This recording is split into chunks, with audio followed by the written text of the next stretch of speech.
In 1347, 12 ships docked at the port of Messina, Sicily. Most of the sailors on board were already dead. The rest were covered in black boils that oozed blood and pus.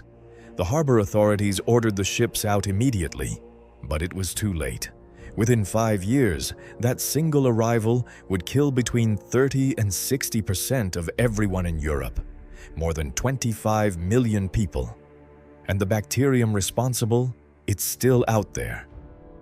For 700 years, no one knew exactly where the Black Death started. China, India, the Middle East, historians argued for decades. Then, in 2022, a team led by Maria Spiro at the University of Tübingen did something remarkable. They extracted ancient DNA from the teeth of 3 women buried in a medieval cemetery near Lake Issyk-Kul in the Tian Shan Mountains of modern Kyrgyzstan. The women died in 1338. Their tombstones, written in Syriac script, listed a single cause of death: pestilence. The DNA told the rest of the story. The Yersinia pestis strain in those teeth was the direct genetic ancestor of the strain that devastated Europe a decade later.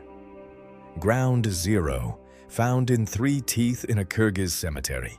The bacterium traveled the Silk Road, from the Tian Shan Mountains westward through the territories of the Golden Horde, carried by fleas on rats that followed the caravans. By 1346, it reached the Crimean Peninsula. There's a famous story that Mongol soldiers besieging the Genoese trading port of Kaffa catapulted plague-infected corpses over the city walls. History's first biological weapon. It's a compelling image. But the sole source for the story, a notary named Gabriele de Musi, wasn't actually there. Modern scholars think it probably never happened. What did happen is that Genoese merchants fleeing Crimea by ship carried the disease across the Mediterranean. In October 1347, those ships arrived in Messina. By early 1348, plague was in Genoa, Venice, Pisa, and Florence. By summer, it had reached France and England. Within 3 years, it covered all of Europe.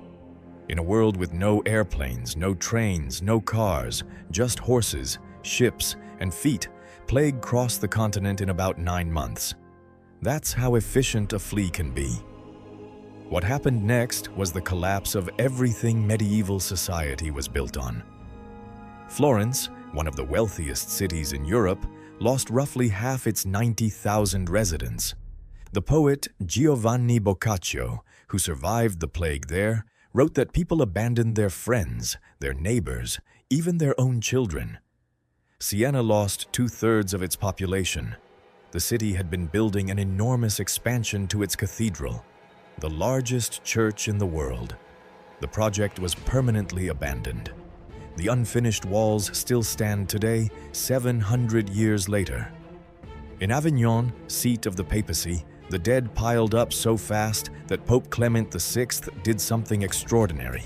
He consecrated the entire Rhone River so that bodies dumped into the water could be considered to have received a Christian burial. The church itself was in crisis.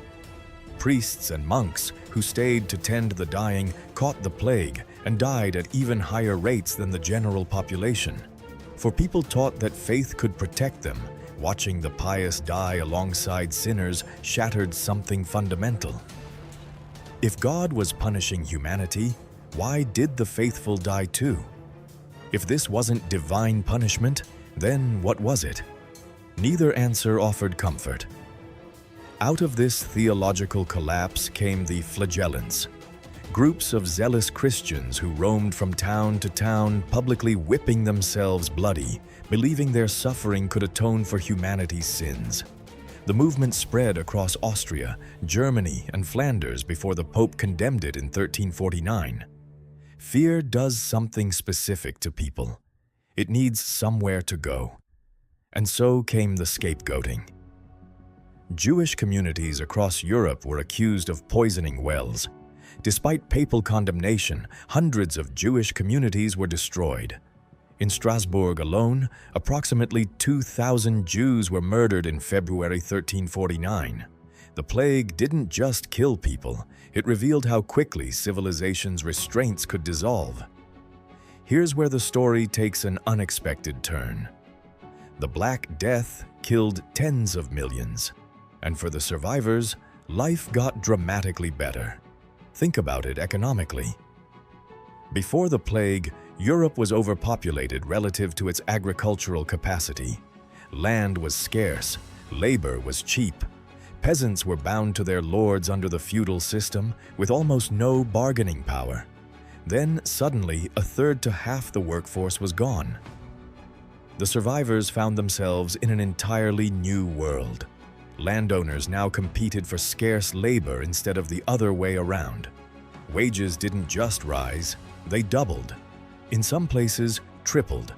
Surviving peasants inherited abandoned land. Diet improved as people gained access to better food. Economic inequality, by multiple measures, dropped sharply. The ruling class fought back. In England, King Edward III pushed through the Statute of Labourers in 1351, attempting to freeze wages at pre-plague levels and prohibiting workers from seeking better-paying employment. France and Castile passed similar laws, but you can't legislate away the laws of supply and demand. Workers simply moved. Employers quietly paid more. The statutes were largely unenforceable. The tension built for 3 decades. In 1381, it exploded. Tens of thousands of English peasants, led by Wat Tyler and inspired by the radical preacher John Ball, marched on London. Ball's rallying cry cuts through the centuries. When Adam delved and Eve span, who was then the gentleman? Oh, the revolt was crushed. Tyler was killed. But the trend it represented was irreversible. Serfdom gradually disappeared in England over the following century. The Black Death didn't end feudalism overnight, but it broke something that might otherwise have lasted centuries longer. It created the conditions for a mobile labor force, a merchant class, and the accumulation of wealth that would fund what came next. After the plague, concentrated wealth landed in fewer hands. Surviving heirs inherited multiple estates. New families rose to prominence, most notably the Medici, who moved to Florence in the plague's aftermath and became history's most famous art patrons. But the connection between plague and Renaissance runs deeper than money. Mass death forced a fundamental shift in how people thought about life itself. The medieval obsession with the afterlife gave way to a new focus on earthly existence, individual achievement, and human experience. The seeds of Renaissance humanism. Boccaccio's Decameron, written in 1353 in the plague's immediate wake, is considered a foundational work of Renaissance literature. Its stories focus on human wit, desire, and comedy, not divine judgment. It marked a cultural turn that would accelerate for the next 2 centuries. Now, historians like Ada Palmer at the University of Chicago caution against oversimplifying this. The plague didn't cause the Renaissance the way a match causes a fire. The relationship is more complex. But the consensus holds. The Black Death shattered existing structures and created the space for new ones.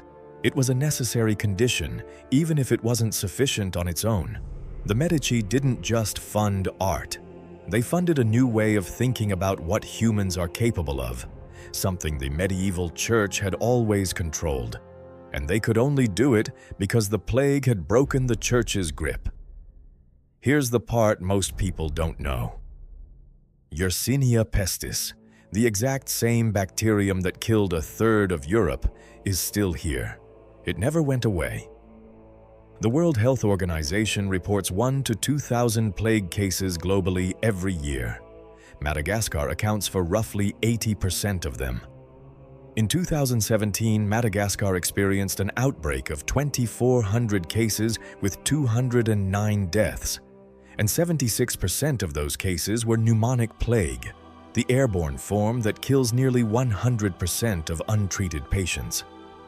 Even the United States averages about 7 plague cases per year, mostly in the Southwest, New Mexico, Arizona, Colorado. In 2024, a man in New Mexico died from bubonic plague. The same year, an Oregon resident caught it from a pet cat. The difference between 1348 and today is not the bacterium. Yersinia pestis hasn't changed much. The difference is antibiotics, sanitation, flea control, and public health systems. With prompt treatment, the fatality rate drops from 60% to under 10%. Modern medicine is the wall between us and the medieval nightmare. But consider this. A 2025 study published in Science found that a single gene mutation, one gene, transformed a mild stomach bug into the civilization-killing Yersinia pestis. One small genetic change, 25 million deaths. That's the distance between a minor illness and a catastrophe. The Black Death killed between a third and half of everyone in Europe. It shattered the church's authority, destroyed the feudal system, and, paradoxically, created the economic and cultural conditions for the Renaissance. The bacterium that did it all is still circulating in rodent populations around the world, held in check by the thin line of modern medicine. 700 years ago, one bacterium reshaped civilization. The question is whether we've learned enough to stop it from happening again. Could a pandemic as deadly as the Black Death happen in the modern world? Drop your answer below, subscribe for more stories like this, and I'll see you in the next one.